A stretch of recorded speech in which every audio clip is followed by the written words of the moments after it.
आज की क्लास में हम collection and presentation of data पढ़ेंगे जो बीएमएस थर्ड फेज का सिलेबस का research methodology and medical statics syllabus का 14th चैप्टर है और ये सेकेंड पार्ट है। पिछला वीडियो यूट्यूब में अवेलेबल है, आप उसको देख सकते हैं। ये दूसरा वीडियो है, दूसरा पार्ट कलेक्शन एंड प्रेजेंटेशन का। तो पिछली क्लास में हम डेटा को कैसे कलेक्ट करते हैं प्राइमरी एंड सेकेंडरी मेथड से वो पढ़े। आज की क्लास में हम types of presentation of data पढ़ेंगे। मतलब जब भी हम रिसर्च करते हैं तो रिसर्च के समय पर जितना भी हमारे पास इंफॉर्मेशन इकट्ठा हो जाती है, जितना भी इंफॉर्मेशन हमें मिलती है, उसको सही तरीके से ऑर्गेनाइज करना, एक सही तरीके से अरेंज करना और उसको डिस्प्ले करना, यानी दूसरों को बताना, वही होता है हमारा types of presentation of data. तो इसको जितना भी इंफॉर्मेशन हमारे पास पड़ा हुआ है, जितनी भी जानकारी हमारे पास पड़ी हुई है, उसको तीन तरीके से हम उसको डिस्प्ले कर सकते हैं या दिखा सकते। वो पहला होता है टेक्सटुअल, टेक्स्ट फॉर्म में दिखा सकते हैं या टेबल फॉर्म में दिखा सकते हैं या तीसरा ग्राफ फॉर्म में दिखा सकते हैं।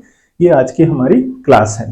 तो पहले हम इंट्रोडक्शन पढ़ेंगे, जो परिचय वो है presentation of data is process of organisation. तो पहला एक प्रोसेस है जिसको हम जो ऑर्गेनाइजेशन करते हैं, डिस्प्लेइंग द कलेक्टेड सैंपल, जितना भी हमारे पास सैंपल पड़ा हुआ है उसको display sample systematic and understandable form, उसको आसानी से, क्योंकि एक इलिटरेट है, अनपढ़ आदमी भी उसको जो ग्राफ ये देखकर समझ जाए उस तरह से उसको प्रेजेंट करते हैं। Proper presentation facilitate easy interpretation. अगर सही तरीके से उसको प्रेजेंट किया गया तो उसको इंटरप्रेट करने में, समझने में आसानी होती है।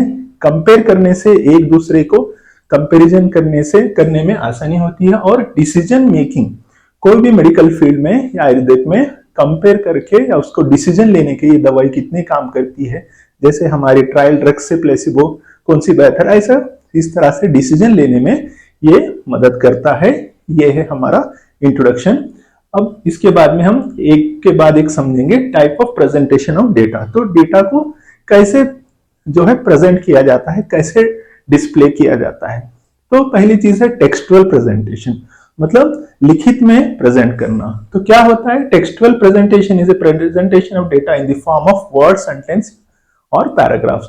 वर्ड्स में या सेंटेंस में या पैराग्राफ में जो भी हमारे पास जो इकट्ठा हुई जानकारी, उसको शॉर्ट में लिखना ही होता है हमारा टेक्सटुअल प्रेजेंटेशन। मतलब बहुत सारा इंफॉर्मेशन को हम एक सेंटेंस में लिखना या एक पैराग्राफ में लिखना होता है हमारा टेक्सटुअल प्रेजेंटेशन। जैसे कि हम देख सकते example, out of 100 patient study, जितने भी हम 100 पेशेंट स्टडी करें उसमें से 60 were male and 40 were female. तो मतलब 100 पेशेंट में मेल है, 40 पेशेंट। तो इस तरह से अगर हम वर्ड में प्रेजेंट कर रहे हैं तो इसको कहते हैं हम टेक्सटुअल प्रेजेंटेशन ऑफ डेटा। तो क्या कैरेक्टरिस्टिक होने चाहिए? Simple and easy to understand. तो जो भी हम ये प्रेजेंट कर रहे हैं ये बहुत सिंपल होना चाहिए और इजी, एक लाइन या एक पैराग्राफ में होना चाहिए, इजी, समझने के लिए बहुत आसान होना चाहिए और suitable for small amount of data. तो ये कहाँ पे काम आता है? क्योंकि थोड़ा सा डेटा है आपके पास, थोड़ी सी जानकारी, उसके लिए ठीक है, पर आप 1000 lakhs ऑफ पेशेंट देख रहे हैं तो ये उतना सूट नहीं करता है। Used in reports and research summaries, ये कहाँ पे हम कॉमनली यूज करते हैं? जब भी हम रिपोर्ट बनाते हैं या नहीं तो उसको रिसर्च समराइज करते हैं, तब इस तरह के हम मोस्टली हम इस तरह का प्रेजेंटेशन लेते हैं, टेक्सटुअल प्रेजेंटेशन ऑफ डेटा। अगला सेकंड जो टॉपिक है वो है टेबुलर प्रेजेंटेशन। मतलब क्या होता है? टेबल के फॉर्म में अरेंज करना, जितनी भी हमारे पास जो जानकारी मिली है उसको टेबुलर फॉर्म में अरेंज करना। तो क्या होता है tabular presentation? Systematic arrangement of data in rows and columns. तो इस तरह से रोज और कॉलम्स में अरेंज करना होता है हमारा टेबुलर प्रेजेंटेशन। आप देख सकते हैं यहाँ पर, जैसे 100 पेशेंट्स की हमने जानकारी इकट्ठा की है, तो जेंडर और नंबर ऑफ पेशेंट्स इस तरह से टेबल में और रोज में हमने अरेंज किया। तो मेल 60 है, फीमेल 40 है। तो इस तरह से अरेंज करना होता है हमारा टेबुलर प्रेजेंटेशन। क्या फायदे हैं इसके, क्या एडवांटेजेस हैं? Easy comparison of data. तो डेटा को कंपेयर करने के लिए, मतलब कितने फीमेल है कितने मेल है, तो easy comparison. Save the time and space, क्योंकि शॉर्ट में हम स्पेस बचा सकते हैं, टाइम बचा सकते हैं। Suitable for large data set, बहुत सारा लार्ज डाटा भी है तो यहाँ पर हम टेबुलर में अरेंज कर सकते हैं। Forms the basis from the statistical analysis. तो स्टैटिस्टिकल एनालिसिस करने में ये बहुत मदद होता है, टेबुलर प्रेजेंटेशन है। अगला वाला टॉपिक है हमारा ग्राफिकल प्रेजेंटेशन। तो जितनी भी जानकारी है उसको ग्राफ में अरेंज करना होता है, ग्राफ में डिस्प्ले करना या ग्राफ फॉर्म में दिखाना होता है हमारा ग्राफ प्रेजेंटेशन। तो डेफिनेशन है graphical presentation is a display of data using diagram graphs for easy visual understanding. तो जितना भी हमारे पास जानकारी है उसको डायग्राम फॉर्म में या ग्राफ फॉर्म में इजीली समझने लायक बनाना ही या प्रेजेंट करना ही होता है ग्राफिकल प्रेजेंटेशन। तो कॉमनली हम देख सकते हैं यहाँ पर जो बार डायग्राम, बार ग्राफ होता है, कॉमनली हम इस तरह से बार ग्राफ बनाते हैं जितने भी इकट्ठा है। तो इसको हम कहते हैं बार ग्राफ। तो एक बार के जैसा बनाकर हम उसको समझाते हैं, मतलब कोई रिसर्च की गई तो इतने पेशेंट्स ऐसे समझाते हैं। दूसरा होता है पाई चार्ट्स। तो पाई चार्ट्स क्या होता है? तो दूसरा होता है पाई चार्ट, मतलब इसको सर्कुलर फॉर्म में बताया जाता है। तो जितने मान लीजिए 100 पेशेंट थे उसमें से इतने पेशेंट को इतना कम हुआ, तो ऐसा डिवाइड कर आसानी से समझने लायक एक चार्ट, एक सर्कल में या उसको राउंड इसमें बताया जाता है परसेंटेज वाइज, इसको कहते हैं पाई चार्ट्स। तीसरा होता है हिस्टोग्राम्स। तो हिस्टोग्राम्स क्या होते हैं? ये अटैच होते हैं जैसे बार्स, यहाँ पर हम इस तरह से अरेंज करते हैं हिस्टोग्राम फॉर्म में। तो ये है हिस्टोग्राम्स। नेक्स्ट होता है हमारा लाइन ग्राफ। तो कोई पेशेंट्स है तो उसको लाइन फॉर्म में अरेंज करते हैं इस तरह से, जितने भी डेटा मिले हैं इसको हम कहते हैं लाइन ग्राफ्स। अगला होता है फ्रीक्वेंसी पॉलीगॉन्स। तो रिपीटेड जो पेशेंट्स जिस समय पर आ रहे हैं, जो भी आ रहे हैं, तो उसको हम इस तरह से अरेंज करते हैं फ्रीक्वेंसी पॉलीगॉन। तो इसे कहते हैं फ्रीक्वेंसी पॉलीगॉन।